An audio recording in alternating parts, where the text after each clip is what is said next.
Hello friends, welcome to my channel ईश्वरी05। आज हम डिस्कस करेंगे चैप्टर 13 जल के बारे में। चलिए स्टार्ट करते हैं आज का अपना चैप्टर 13 जल। आज हम चैप्टर में जल से रिलेटिव कुछ इंटरेस्टिंग बातों के बारे में जानेंगे कि जल क्या है, जल हमें कहाँ से प्राप्त होता है, जल हमारे लिए कितना इम्पॉर्टेंट है, वाटर साइकिल क्या है, वाष्पन संघनन की क्रियाएँ कैसे होती हैं, वर्षा के जल को हम कैसे स्टोर कर सकते हैं। तो चलिए पढ़ते हैं और समझते हैं कि हम लोग कि आखिर जल है क्या। तो जल एक रंगहीन, गंधहीन, पारदर्शी, स्वादहीन और रासायनिक पदार्थ है। यानी कि जल जो होता है वह कलरलेस होता है, स्मेललेस होता है, ट्रांसपेरेंट होता है और टेस्टलेस भी होता है। जल हमारी लाइफ के लिए बहुत ही इंपॉर्टेंट है। जल के बिना ह्यूमन बींग्स का सर्वाइव करना नामुमकिन है। देखा जाए तो हमारी पृथ्वी पर जल की बहुत अधिक मात्रा पाई जाती है। पृथ्वी का 2/3 भाग जल से घिरा हुआ है, जिसके कारण पृथ्वी को ब्लू प्लैनेट यानी कि नीला ग्रह कहा जाता है। जल का अधिकांश भाग समुद्रों और महासागरों में पाया जाता है। समुद्री जल लवणी होता है, जिसके कारण इसका प्रयोग हम पानी पीने के लिए नहीं कर सकते हैं। ये पानी पीने के लिए अन्य घरेलू, कृषि तथा उद्योग की आवश्यकता पूर्ति के लिए उचित नहीं है। जल एक प्राकृतिक स्रोत है, इसलिए हमें जल का बहुत ही सावधानी से प्रयोग करना चाहिए, क्योंकि जल का अधिक प्रयोग करने से एक दिन ऐसा आएगा जब सारा पानी खत्म हो जाएगा। और जब सारा पानी खत्म हो जाएगा, अगर सोचो हमारे पृथ्वी पर सारा पानी खत्म हो जाएगा तो हम अपनी दैनिक क्रियाओं को पूरा कैसे करेंगे, हम नहाएंगे कैसे और हम पिएंगे क्या, क्योंकि हमारे बॉडी का 60% हिस्सा पानी का है। तो पानी बहुत ही इम्पॉर्टेंट है ह्यूमन बींग्स की जीवन जीने के लिए। तो हमने ये जान लिया कि वाटर कितना इम्पॉर्टेंट है। जल हमें नदियों, तालाबों, झरनों, कुओं अथवा हैंडपंप से जल हमें प्राप्त होता है। तो कुछ यह कह सकते हैं कि जल हमें डायरेक्ट टैप से प्राप्त होता है। तो कुछ यह भी कह सकते हैं कि जल हमें नदियों द्वारा प्राप्त होता है। टैप के द्वारा जो जल हमें प्राप्त करते हैं वह भी गवर्नमेंट द्वारा पाइपलाइन के नेटवर्क द्वारा इसकी आपूर्ति या सप्लाई नदी, झील या कुओं से की जाती है। हम में से प्रत्येक का जल को प्राप्त करने के सोर्स अलग अलग हो सकते हैं। जैसे कि हम में से कुछ लोग नदी से प्राप्त करते हैं जल को, कुएं से प्राप्त करते हैं, और कुछ लोग जैसे बड़ी बड़ी सिटीज़ में होता है तो जल के लिए टैप होता है कि लोग टैप खोलते हैं और पानी आने लगता है। तो ये सभी पाइपलाइनों के नेटवर्क द्वारा होता है। तो नेक्स्ट है हमारा वाटर साइकिल क्या होती है। जैसे कि जल चक्र जो होता है वह उसे हम वाटर साइकिल कहते हैं। जैसे कि जितने भी जल के स्रोत होते हैं, जब उस पर सूर्य की किरणें पड़ती हैं तो वह जल वाष्प के रूप में बदलने लगती हैं। यानी कि जब पानी होता है वह सूर्य की गर्मी के कारण वाष्प के रूप में यानी कि भाप के रूप में बदलने लगता है। और जब गर्मी अधिक पड़ती है तो वाटर जो होता है वह वाष्पित यानी कि इवापोरेट होना शुरू हो जाता है। यानी कि वाष्प यानी कि जो होता है वो गैस, जो पानी होता है वह गैस के फॉर्म में बदलने लगता है। जब पानी वाष्प के रूप में एयर के अंदर फिर धीरे धीरे आसमान के अंदर की तरफ जाएगा, जैसे जैसे आसमान की तरफ जाता है तो देखते देखते ये वाटर वेपर का ग्रुप बना लेती है। यानी कि जो वाष्प होती है वह अपना एक समूह बना लेती है, टीम बना लेती है। तो इसी को हम संघनन कहते हैं, जो हमें बारिश के रूप में देखने को मिलता है। जब ये जल की जो बूंद जो भाप के रूप में जाती हैं, ऊपर जाके बूंद बन जाती हैं, और जब ये इकट्ठा होती हैं तो इस क्रिया को हम संघनन कहते हैं, और ये हमें बारिश के रूप में देखने को मिलती हैं। और जो वाटर से वेपर बनती है यानी कि जो पानी से भाप बनती है उसको हम वाष्पन कहते हैं, यानी कि वाष्प के रूप में बदल जाना। जब वाटर वेपर कंडेंस्ड हो जाते हैं यानी कि संघनित हो जाती है जो जलवाष्प होती है, तब हमें रेनफॉल यानी कि बारिश देखने को मिलती है। तो हम बोलते हैं the process of water vapour into water is known as condensation. यानी कि the process of conservation of water vapour into water is known as condensation. यानी कि जो पानी की भाप होती है यानी कि पानी जो वाष्पित होता है उसका पानी में बदलने को हम संघनन कहते हैं। पेड़ पौधे भी वाष्पन की प्रक्रिया करते हैं, यानी कि जो वाष्पन की प्रक्रिया होती है, जो वाष्पीकरण की प्रक्रिया होती है वो पेड़ पौधे में भी होती है। जो इनमें अधिकतम में पानी होता है वाष्पीकरण के द्वारा वाष्पित कर देते हैं, लोग इवापोरेट कर देते हैं। जैसे कि मनुष्य टॉयलेट के द्वारा इस एक्सेस वाटर जो होता है वह निकाल देता है, उसी तरह पानी जो पौधे भी होते हैं वह भी जो एक्सेस वाटर होते हैं वह अपने पत्तियों के द्वारा, जिसमें एयर गैसेज होती हैं, आउट एंड इन होती हैं, तो उसके द्वारा पानी को निकाल देते हैं। तो इसे हम वाष्पीकरण की प्रक्रिया कहते हैं। जैसे कि वाटर वेपर जो होती है, जो पानी की वाष्प होती है, वो धीरे धीरे आसमान पर जाती है और वह संघनित होकर फिर पृथ्वी पर आ जाती है। तो इस प्रक्रिया को हम जल चक्र कहते हैं। यानी कि जल वाष्प का जो जल होता है उसे जल वाष्प के रूप में बदलना, जल वाष्प के रूप में बदलना और जल वाष्प का पुनः पानी बनकर फिर पृथ्वी पर गिर जाना, जिसे हम वाटर साइकिल कहते हैं। यानी कि यह क्रिया निरंतर होती रहती है पृथ्वी पर, जिसे हम वाटर साइकिल कहेंगे। और ये क्रिया जो होती है पृथ्वी पर, जो पानी पर जो होती है, वह सूर्य की गर्मी पर जो वाष्पन क्रिया की दर बढ़ जाती है। जैसे कि जो प्लांट्स होते हैं वह हमारी वाटर साइकिल को कंप्लीट करने में मदद करते हैं, क्योंकि प्लांट्स के द्वारा भी वाष्पीकरण की प्रक्रिया होती है और भाप बनती है और वह पानी के रूप में संघनित होकर पृथ्वी पर गिरती है, जो हमें बारिश के रूप में देखने को मिलती। नेक्स्ट हम जानेंगे कि बादल कैसे बनते हैं। जैसे कि बादल जो होता है, जब सूर्य की गर्मी किसी भी सतह पर पड़ती है तो जो भाप के रूप में वाष्प बनकर उड़ने लगती है। सूर्य के प्रकाश की उपस्थिति में वाष्पन की दर अधिक होती है। ये जलवाष्प धीरे धीरे भाप बनकर उठने लगती है और भाप का जो गुण होता है ये हमेशा ऊपर की तरफ उठता है। ऊपर की तरफ उठने का ये गुण होता है। जब भी हम ऊपर की तरफ बढ़ते हैं, यानी कि जैसे जैसे हम पृथ्वी के पृष्ठ से ऊपर जाते हैं, ताप कम हो जाता है। जैसे जैसे वायु ऊपर उठती जाती है, ठंडी होती जाती है। पर्याप्त ऊंचाई पर वायु इतनी अधिक ठंडी हो जाती है कि उसमें उपस्थित जलवाष्प संघनित होकर छोटी छोटी जल की बूंदों, जिन्हें हम जल कणिका कहते हैं, में परिवर्तित हो जाती है। ये ही छोटी छोटी जल कणिकाएँ जो वायु में तैरती रहती हैं, हमें बादलों के रूप में दिखाई देती हैं। यानी कि जो बादल होते हैं वे सूक्ष्म बूंदों से बनते हैं, जो कि संघनित होकर जो बूंद बनती हैं। जैसे कि अब जानेंगे जल कणिका क्या होती है। सूक्ष्म जल की कणिकाएं जो बादल में तैरती रहती हैं और संघनित जलवाष्प की छोटी छोटी बूंदें जल कणिका कहलाती हैं। जैसे कि जब जल की बूंदें इतनी भारी हो जाती हैं कि वे नीचे की ओर गिरने लगती हैं, तो इन गिरती हुई बूंदों को हम वर्षा कहते हैं। विशेष परिस्थितियों में ये ओले या हिम के रूप में भी गिर सकती हैं। इस प्रकार वाष्पन तथा वाष्पोत्सर्जन द्वारा जल वायु में चला जाता है और बादल बनाते हैं, और वर्षा, ओले तथा हिम के रूप में जल पुनः धरती पर वापस आता है। यानी कि जो वाटर साइकिल है वो इसी तरह पूरी होती रहती है। वाष्पन होता है, संघनन होता है, पानी का पहले वाष्पन होता है, फिर वाष्पन होने के बाद पानी बनता है और फिर पानी का फिर संघनन होकर पानी पृथ्वी पर आ जाता है, और ये क्रिया निरंतर चलती रहती है। यानी कि संघनन किसी पदार्थ का वाष्प अवस्था से तरल अवस्था में आना ही संघनन की प्रक्रिया होती है। यानी कि वाष्प अवस्था चेंज इनटू तरल अवस्था, यह एक भौतिक परिवर्तन होता है। यानी कि this is a physical change, ये भौतिक रूप, यानी कि इसी में कोई भी रासायनिक परिवर्तन नहीं होता है। जैसे कि फ्रिज से निकली हुई बॉटल को जब हम निकालते हैं तो उसमें कुछ बूंदों के रूप में पानी आ जाता है, तो ये भी एक संघनन का उदाहरण है। जैसे कि हम सर्दियों के सीजन में मिरर में अगर हम मुंह से भाप निकाल के सांस छोड़ते हैं या सांस को छोड़ते हैं तो हमें धुंधला से दिखने पड़ता है, जो कि ये भाप संघनन के कारण ही होता है। नेक्स्ट हम जानेंगे कि वर्षा कैसे होती है। जैसे कि वर्षा जो होती है, जब भी जल की बूंदें बड़ी बड़ी कणिकाओं के रूप में बनती हैं, फिर वे पृथ्वी की तरफ बढ़ने लगती हैं, इसे हम लोग वर्षा कहते हैं। और वर्षा जो होती है वह प्रचुर मात्रा में आवश्यक होती है। जब जल की बूंदें संघनित हो जाती हैं और स्वतंत्र अवस्था में बादल में नहीं रह सकती हैं, तब वे धरातल की ओर गिरने लगती हैं, जिसे वर्षा कहते हैं।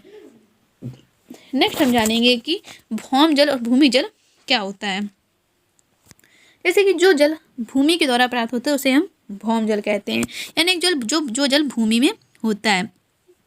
जैसे कि वर्षा का जल भी झीलों तथा तालाबों को भर देता है, और वर्षा के जल का कुछ भाग जो होता है भूमि द्वारा सोख लिया जाता है और मृदा में विलुप्त हुआ प्रतीत होता है। इस जल का कुछ भाग जो होता है वाष्पन तथा वाष्पोत्सर्जन द्वारा वापस वायु में चला जाता है। शेष जल धीरे धीरे भूमि के नीचे रिसता जाता है, यानी कि जो एब्जॉर्ब कर लिया जाता है नीचे। मिट्टी भी जल को एब्जॉर्ब करती है। इस जल का अधिकांश भाग हमें भौम जल के रूप में उपलब्ध हो जाता है। यानी कि मिट्टी भी जो पानी एब्जॉर्ब करती है, वर्षा जो होती है वह महासागरों, सागरों आदि में पानी एकत्रित हो जाता है और मिट्टी भी पानी को अवशोषित करती है। तो इस तरह हमें भौम जल प्राप्त होता है। जैसे कि जब वर्षा का पानी गिरता है तो वह नदियों, तालाबों द्वारा सागरों तथा महासागरों से मिलता है तथा वह जल मिट्टी द्वारा अवशोषित कर लिया जाता है, जिसे हम भौम जल कहते हैं। जिस क्षेत्र में वर्षा नहीं होती है उस क्षेत्र में सूखा पड़ जाता है। यानी कि वर्षा होना बहुत ही इम्पोर्टेंट है। यानी वर्षा नहीं होगी तो हमारी कृषि में भी इसका प्रभाव पड़ेगा, हमारी खेती में भी इसका प्रभाव पड़ता है। नेक्स्ट हम जानेंगे कि यदि भारी वर्षा हो तो क्या होगा? भारी वर्षा के कारण जब पानी की मात्रा अधिक हो जाती है तो उस कारण बाढ़ भी आ सकती है। तो बाढ़ वह स्थिति है जब वर्षा अधिक हो जाती है, यानी समान परिमाण से जब जल जो की मात्रा अधिक हो जाती है तब वह स्थिति को बाढ़ कहते हैं। नेक्स्ट हम जानेंगे कि वर्षा के जल का संरक्षण कैसे किया जा सकता है। जैसे कि हम पृथ्वी पर पानी की बहुत अधिक मात्रा पाई जाती है, लेकिन पृथ्वी पर पीने योग्य पानी की बहुत ही कम मात्रा पाई जाती है। इसलिए हमें पानी को संरक्षित करना बहुत ही आवश्यक होता है। यदि हम पानी संरक्षित नहीं करेंगे तो हमारे सामने पानी संबंधित बहुत सी समस्याएं खड़ी हो जाती हैं आके। इसलिए हमें पानी को संरक्षित करना बहुत ही आवश्यक है। पानी को संरक्षित हम कई प्रकार से कर सकते हैं। हम पानी को वेस्ट नहीं करना चाहिए।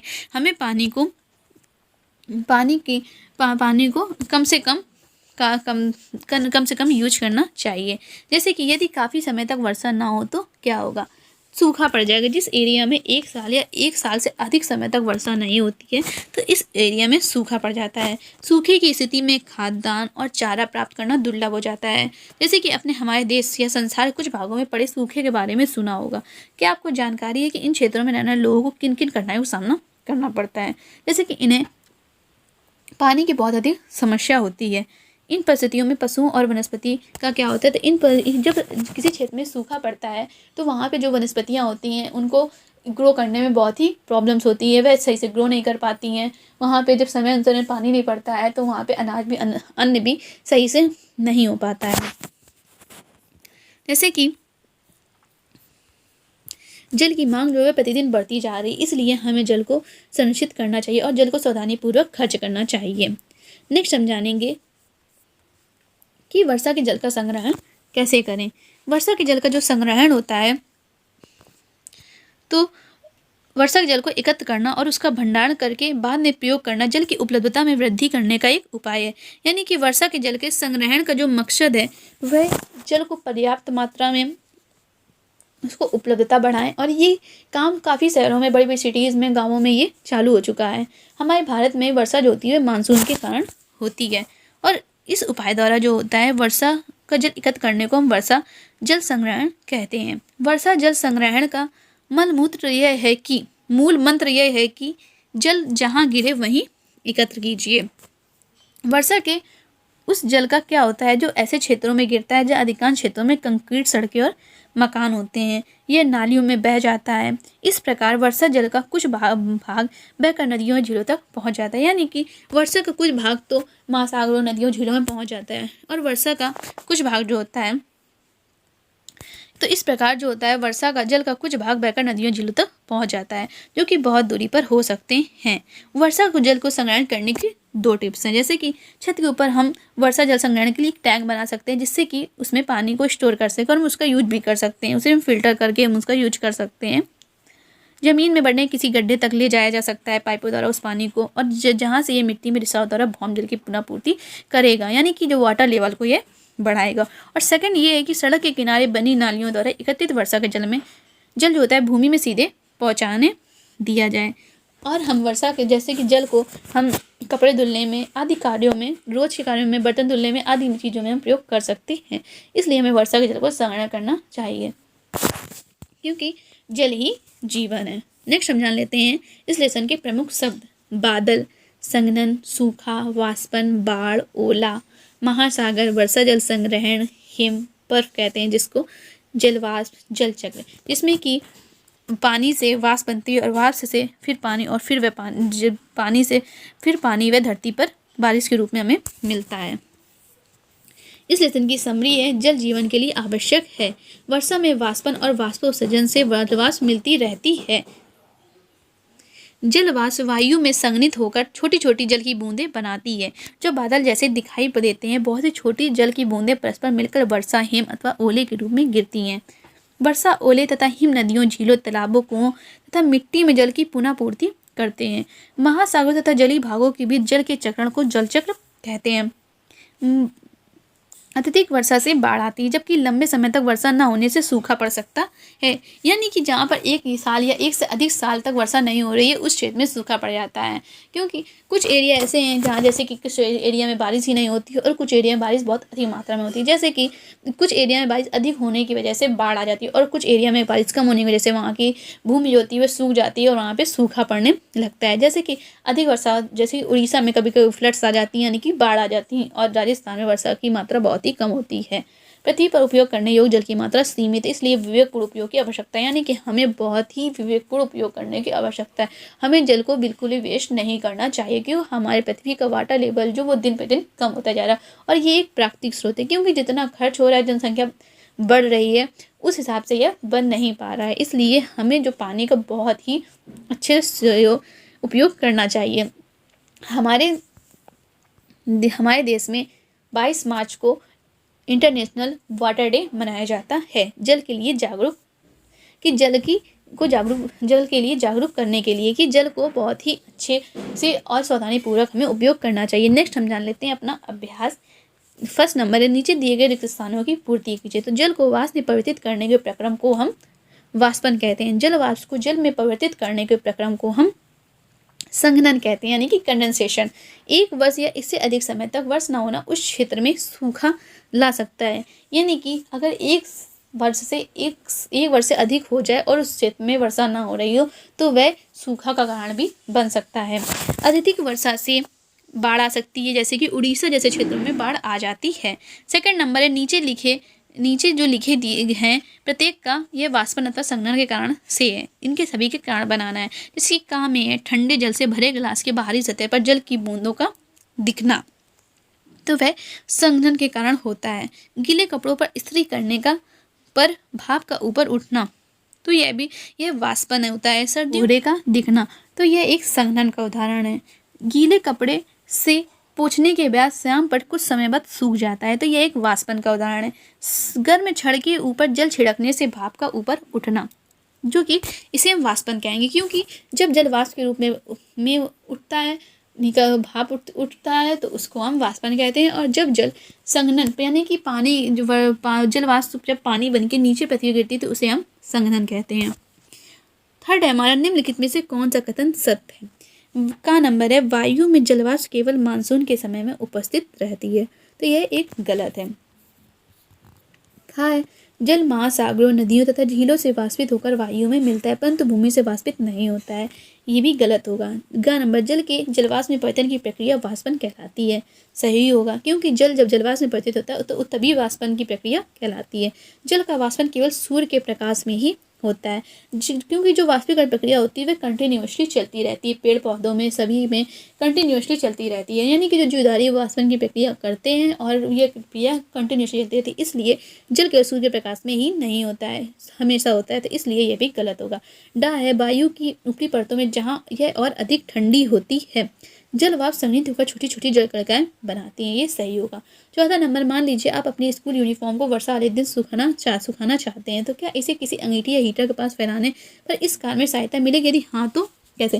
जैसे कि हमने लेशन में पढ़ा था कि तापमान में वृद्धि के साथ वाष्पीकरण की दर बढ़ जाती है। यानी कि जब सूर्य की गर्मी बढ़ती है, गर्मी के दिन आते हैं, तो वाष्पीकरण की दर अधिक रहती है। जैसे कि कपड़े जल्दी सूख जाते हैं हमारे, तो इसी कारण जब तापमान में वृद्धि होगी, इसलिए अंगीठी तथा हीटर के पास वाष्पीकरण की दर जो है अधिक होगी और यूनिफॉर्म जल्दी सूख जाएगी। जैसे कि हमारे गर्मियों के दिन में कपड़े जो होते हैं वह बहुत ही जल्दी सूख जाते हैं और सर्दियों में उसे टाइम लगता है, क्योंकि गर्मी जो होती है वह कम होती है और वाष्पीकरण की दर जो होती है वह कम हो जाती है, जिस कारण हमारे कपड़ों को सूखने में बहुत ही टाइम लग जाता है।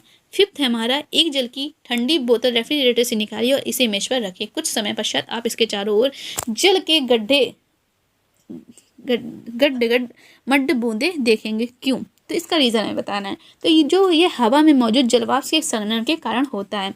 हवा में पानी जलवाष्प के रूप में संघनित होता है। जब यह ठंडे पानी बोतल के संपर्क में आता है तो यह संघनित हो जाता है और पानी के बूंदों के रूप में परिवर्तित हो जाता है। 6 नंबर है, चश्मों के लेंस को साफ करने के लिए लोग उस पर फूंक मारते हैं तो लेंस भीग जाते हैं। लेंस क्यों भीग जाते हैं समझाइए।